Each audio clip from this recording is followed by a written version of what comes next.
What's up everyone and welcome back to the MMA Zone. Today, let's get started with Poirier saying there should be a mechanism for veteran fighters to know when they should retire. Dustin Poirier's recent appearance on the Teddy Atlas podcast saw a real deep conversation on many of the aspects surrounding fighters, from weigh-ins to the mentality, and even a discussion on how fighters should bow out of professional cage fighting. Poirier stated how he's seen all kinds of fighters, from boxers to MMA fighters and even kickboxers, stay in the game well past their prime, taking on bigger risks, all because they can't let go of fighting. It becomes ingrained in their DNA and becomes difficult to just let go of it after devoting their life to it for years and likely decades. You see it in other sports as well, but professional fighting has a much higher degree of risk to the athlete's health. In talking about when fighters should hang up the gloves, Poirier mentioned Nick Diaz. The Cali native was one of the biggest draws in the sport over a half-decade ago, fighting for world titles and bringing the excitement whenever he's on the card.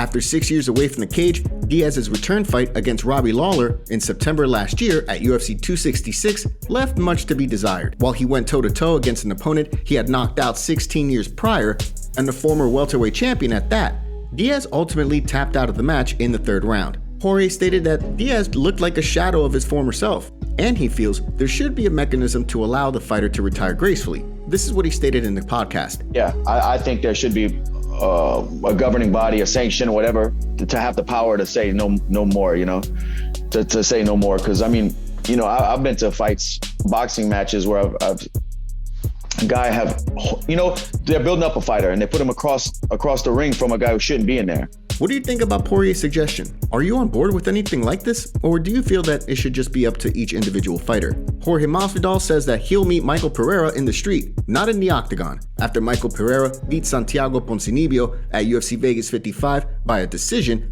Pereira immediately called out Jorge Masvidal, saying Gamebred had been going into his wife's DMs. In the days that followed, we learned from Masvidal and even his own wife that the opposite is true. Masvidal posted a screenshot of the exchange on social media, which showed that his wife's account sent a message of good luck to Masvidal about a year ago, with Gamebred responding with just a prayer hands emoji. Then Pereira's wife came out and stated that one of her employees sent that message, since they all control that same account.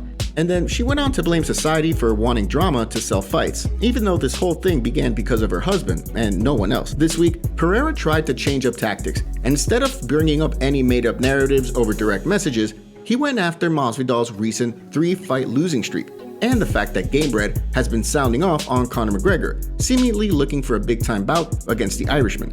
Now, it seems Masvidal is really pissed, as he referenced Pereira in a recent interview on the MMA Hour, saying he's not worth the time in the octagon, but would certainly meet him in the streets. This is what Gamebred said to Ariel Helwani. I wish them nothing but happiness in their whatever they call together. But as far as me and this goes, if he sees me in the street, then we could talk about it. But getting in the cage, like, bro, you're literally nobody. You got time to put into this work. You got some wins to do. Maybe you should try out for like Olympic diving or something, because that's the type of you're doing. You're not really fighting, making the circus show high.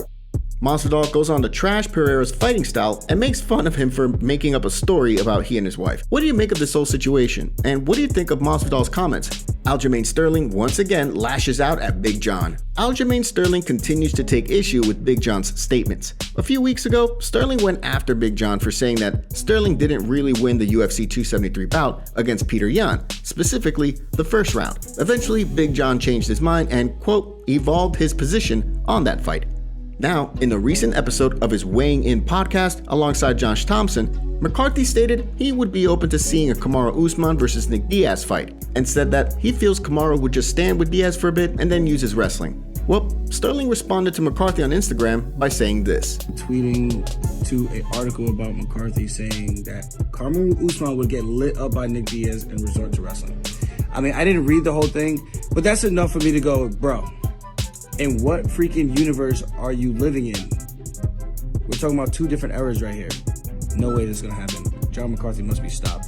He wasn't done there. He also blasted McCarthy and his takes on Twitter, retweeting an article that relayed what McCarthy stated, and he captioned it with this. Can someone please stop this man? How are people still taking this man's words serious? I wonder if he's the one taking all the shots to the head. LOL, bruh. Diaz is a G, but this is a new era. I'm starting to feel like he doesn't even watch the fights. What do you think about McCarthy's comments? And what are your thoughts on Sterling's response here?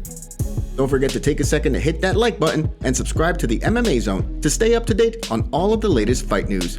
Chito Vera states how the UFC is setting up Sean O'Malley with a favorable top 10 matchup. Number 10 ranked bantamweight Pedro Munoz has been tapped to fight number 13 ranked Sean O'Malley at UFC 276 on July 2nd. It's a big fight for both men, with O'Malley riding a 3-fight winning streak while Munoz will be looking to turn things around after losing 2 straight to former champion Jose Aldo, then Dominic Cruz. O'Malley has made no secret that he wants to run it back against Marlon Chito Vera, who delivered a TKO win over O'Malley back at UFC 252. That was O'Malley's first and so far only loss of his career, but that hasn't stopped Sugar Sean from continuously blasting Vera. Now, in a recent interview, Vera is firing back and stated that O'Malley is being handled with kid gloves by the UFC, being handed every opportunity by the promotion to be put in a position to win or be given an excuse for why he lost. Case in point, this is what Chito told Brendan Schaub in a recent episode of the Food Truck Diaries. They couldn't find him a better fight on the top 10.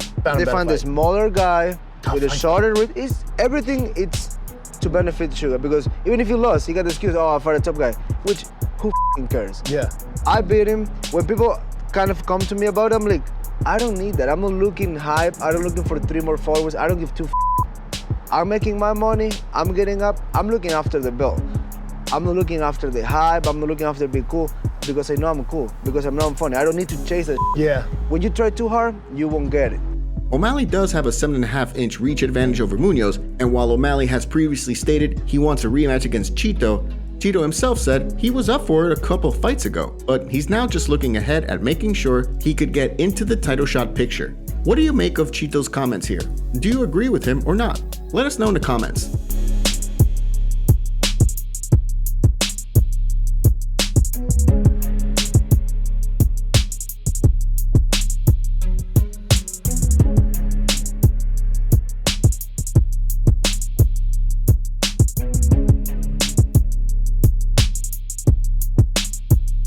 Tom Aspinall fires back at Chael Sonnen over his skills on the mic. Chael Sonnen recently came after British UFC heavyweight Tom Aspinall, not over his skills in the Octagon. In fact, it had nothing to do with actual martial arts. Sonnen was complaining that Aspinall simply isn't cut out to have a microphone in front of him, likening him to a 13-year-old MMA fan, and said he should simply have someone speak for him. This is coming from a retired former title challenger who is one of the best on the mic in the history of all combat sports, not just MMA. The latter part of Sonnen's career is a master class on how to sell fights and how to goad big-time athletes into getting into big-time bouts with him. Sonnen came close to the title a couple times, but no one can ever say he was boring to listen to. Aspinall is now responding to Sonnen's take and stated that he's only interested in making sure he wins fights.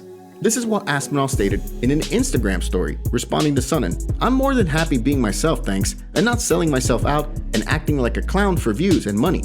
I'm not a WWE entertainer. I'm one of the greatest heavyweights to walk on this earth, and it will be shown in my body of work from my UFC debut until I retire in 10 years. I don't need to talk. Happy to be myself. Aspinall is one of the fastest rising UFC heavyweights and has won all 5 of his fights in the Octagon since he debuted with the promotion in 2020. He's also on an 8-fight winning streak dating back to 2016. He's set to take on Curtis Blades at UFC London on July 23. What do you make of Aspinall's response to Sonnen here? Today's video was packed with some juicy stories from the fight world. What are your thoughts about what's going on in MMA? Don't forget to smash that like button and subscribe to the MMA Zone to see more videos just like this. See you next time.